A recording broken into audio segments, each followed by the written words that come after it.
నందు ప్రియమైన దేవుని బిడ్డలందరికీ శుభాభివందనాలు తెలియజేస్తున్నాను. ఆయుష ఆరోగ్యాన్ని ఇచ్చి ఉదయకాలంలో ప్రభువును స్తుతించు భాగ్యాన్ని దయచేసిన దేవునికి స్తోత్రం కలుగును గాక. మీ యందు నా మాటలను నిలిచి ఉండిన ఎడల మీకేది ఇష్టమో అడుగుడి, అది మీకు అనుగ్రహింపబడును. యోహాను సువార్త 15:7 ప్రార్థన. కృపగలిగిన మా తండ్రి, దయగలిగిన ప్రభా, నీకు వందనాలు నాయన. నీ మాటలు విని నీలో రక్షణ పొంది నిత్యము నిన్ను స్తుతిస్తూ ఆరాధిస్తున్నటువంటి వారికి వారు ఏవైతే అడుగుతున్నారో అవన్నీ రిలీజ్ చేయమని, వారి ఆశలను కోరికలు తీర్చమని, దీవులతో నింపమని తండ్రి. అలాగే నా ప్రభ, వారు చేస్తున్న వ్యాపారం, వ్యవసాయం, ఉద్యోగాల్లో, చదువుల్లో తోడుగా ఉండండి తండ్రి.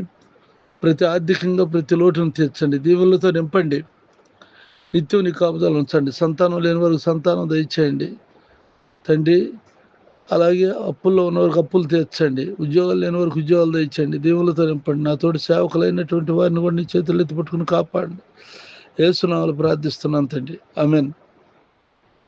తండ్రి దేవుని దయ, ప్రభువైన యేసుక్రీస్తు వారి కృప, పరిశుద్ధాత్మకు సన్నిధి నిత్యం తోడైండుగాక, ఆమేన్.